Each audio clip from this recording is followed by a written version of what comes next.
I'd like to now ask Paulo if he would make his presentation.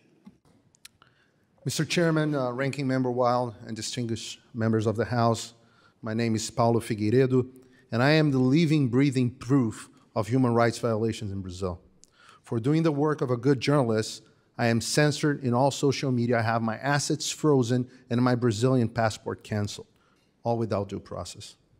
I come from a family with a long legacy of fighting tyranny. My great-grandfather, General Euclides Figueiredo, led a revolution against Brazil's most brutal dictator, Getúlio Vargas. For that, he spent years in a dungeon. His son, my grandfather, João Figueiredo, became Brazil's 30th president in 1979, tasked with ending the 15-year-long military regime. As president, he granted amnesty, held free elections, allowed multiple political parties, and by the end of his term, peacefully handed power back to civilians, restoring full democracy in Brazil.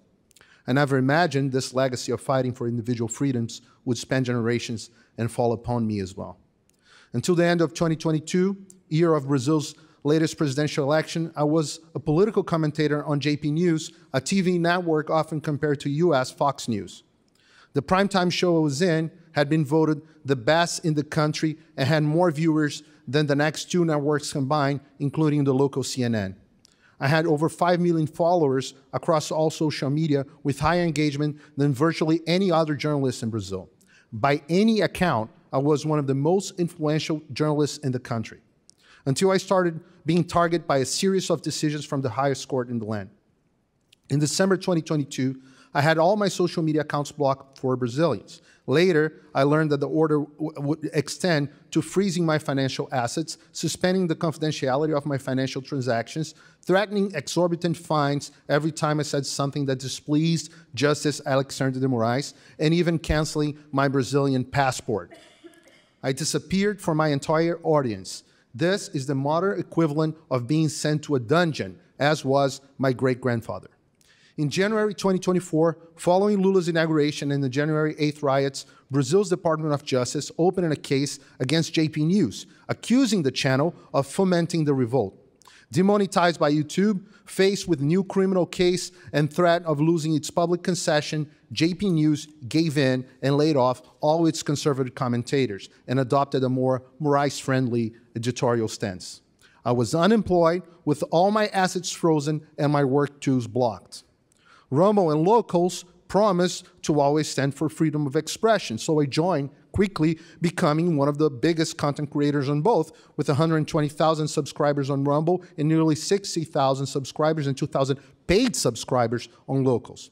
However, in December 2023, pressured by absurd orders issued by Moraes, with me being one of the main targets, I believe, both platforms closed access to all Brazilians. The financial loss has been unbearable. On February 8, 2024, Brazilian newspapers reported a new offensive against me. I was apparently being investigated for accurately reporting on primetime TV the behind-the-scenes meetings of the Brazilian Army's High Command in December 2022. In this investigation, a new measure was issued prohibiting me from having contact with former President Bolsonaro and any other person investigated, a clear intimidation tactic that hinders my journalist activities. There's one single name behind every one of these decisions. That's Alexandre de Moraes. Remember this name. He's the de facto dictator of Brazil. He's a Supreme Court justice, the head of the Superior Electoral Court, known as TSC, and the man in charge of the infamous fake news probe, which began in 2019 and is still open. An alarming caveat. Through all this, my work was being carried out from my studio in Florida, where I have been residing since 2016. I have therefore been under the jurisdiction of this country the entire time, and consequently protected by the rights guaranteed in the First Amendment of the Constitution of the United States of America. American companies have been obeying legal orders directly from Brazilian judges without following international procedures and sharing data of individuals under American jurisdiction. This Congress should address this issue, as it is not only violates our constitutional rights, but also exposes an intelligence risk and potentially violates the FCPA. By no means I was the only journalist affected. On the same day, award-winning journalists and bestseller authors Rodrigo Constantino, present here in this hearing, and Guilherme Fiuza were targets of nearly identical copy and paste decisions. Other journalists, such as Alan dos Santos, also present here today, had faced even harsher measures, including arrest orders. Libertarian podcaster Monarch, known as the Brazilian Joe Rogan, suffered a similar fate. They're both exiled in the US. There are numbers of other examples, including comedians or even a judge, Ludmila Grillo, here in the audience, or congressmen like Nicolas Ferreira and Gustavo Gayer, also present here, Marcel Van Hatten, Carlos Jordi, Alexandre Ramagem, Carla Zambelli, many other members of Congress, and even Senator Marcos Duval, who had their social media blocked, offices raided, or passports taken by Moraes. Congressman Daniel Silveira is currently serving 9 years in prison for recording a video harshly criticizing Moraes.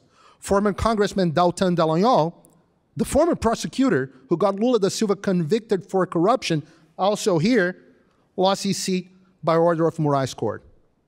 A survey showed that 70% of Brazilian members of Congress believe the Supreme Court invades their powers. Some of 2/3 of Brazilians believe the country lives under a judicial dictatorship. Demonstrations with hundreds of thousands of people are mostly against Moraes.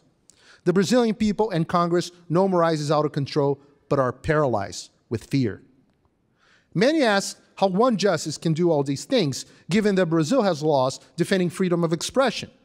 In fact, Alexandre de Moraes does not have this power by law, and his actions flagrantly violate the Brazilian Constitution, specifically Article 5, items 4, 9, and Article 220, as well as international laws, which Brazil is a signatory, such as Article 13, paragraph 1 and 2, and the American Convention of Human Rights, and Article 19 of the Universal Declaration of Human Rights. These censorship and persecution actions occur within illegal process, such as the mentioned fake news probe, which is now investigating even Elon Musk, where Moraes acts as the alleged victim, investigator, prosecutor, and judge without the right to appeal. He also acts through his seat in TSC, which granted itself exceptional powers during the 2022 elections that persist to these days. These acts occurred in a veiled way, with cases running under legal secrecy and lawyers not having full access to the case files. My case is iconic in that sense. For about a year and a half, I have been suffering the described penalties without being formally notified or informed of any decisions or procedures against me, making me unable to defend myself. I only access the decisions against me when the Judiciary Committee of this House subpoenaed acts requesting and publicizing Moraes' decision. The content, which generally lacks legal basis and specifics on violated laws, shocked me, the world, and the Brazilian people. This secrecy occurs because Brazil has no law criminalizing fake news, whatever that is. For these reasons, Moraes currently faces 100 complaints in the Inter-American Commission of Human Rights. Regrettably, they have been sitting on these cases. The United States may have a broad role in this sad story as well. Some could even say that the US government and NGOs acted directly in strengthening Brazil's censorship apparatus. First, the US government may have assisted the Brazilian TSC in developing strategies to quote-unquote combat disinformation and strengthen censorship practice, with FBI agents and US Department of Justice officials participating in TSC council meetings, with the participation as well of the Brazilian intelligence agency, ABIN. These meetings mark the beginning of TSC's authoritarian escalation. The tactics outlined in the recent Censorship Industrial Complex report by this House Committee on the Judiciary, which details how the Biden administration coerced big tech companies to censor Americans, closely resemble the modus operandi in Brazil. However, while the Biden administration acted mostly informally, Moraes issued judicial orders throughout Brazil's highest court, threatening fines or complete disconnection from Brazil if big tech challenged them, as happened to Telegram in March 2022. American NGOs, including George Soros' Open Society and the Ford Foundation and the Oak Foundation, funded initiatives that worked closely with Moraes. The Atlantic Council, also funded by Soros, supplied reports and the theoretical foundation crucial to his fake news probe. But perhaps the most frightening influence was a systematic campaign that used all the soft power of American foreign policy as a quote-unquote discreet campaign to defend Brazilian elections, according to a 2023 Financial Times article. This involved covert actions by high-ranking U.S. officials, such as the CIA director, the Secretary of Defense, and Biden's national security advisor, who threatened public officials, military leaders, and Brazilian politicians with sanctions to ensure Moraes was not challenged. It's puzzling why the U.S., historically a promoter of freedom and democracy, would use its top officials to support censorship and aid in the ascent of a president aligned with China, Russia, Hamas, Cuba, Venezuela, drug cartels, and opposed to American interests globally, even undermining the dollar as the world's reserve currency. CIA Director William Burns and other Biden administration key agents continue to meet with officials from the Lula da Silva government and TSC in Brazil, focusing on quote-unquote combating disinformation, which we know now is a code word for censorship of unpleasant speech. Additionally, a Brazilian congressional delegation supportive of Lula da Silva regime, including a congresswoman from the Communist Party, visited Washington, D.C. last week to meet with members of the Democratic Party and OAS representatives. Mr. Chairman, you are well aware of the immense challenges you had to overcome in order for this hearing to happen. Why? In Brazil, ultimately, it will be up to the Brazilian people to solve their own problems. But it's important that the United States of America once again become a force for freedom and no longer for censorship. The United States Congress has enormous powers in this direction, and I urge you to use them. First, ensure that Moraes Lula regime stops operating in the shadow. As the Bible says in John 8:32, then you'll know the truth, and truth shall set you free. Brazil needs to be the subject of more frequent hearings, and Congress must continue to use its powers to bring light to the facts. Congressmen, visit Brazil. I speak on behalf of the Brazilian congressmen here that you are welcome in our parliament, and your presence will bring greater visibility to what has been happening. Second, exercise oversight power against executive branch policies that harm not only freedoms in Brazil, but also U.S. global interests, pushing my country towards nations hostile to America, such as China.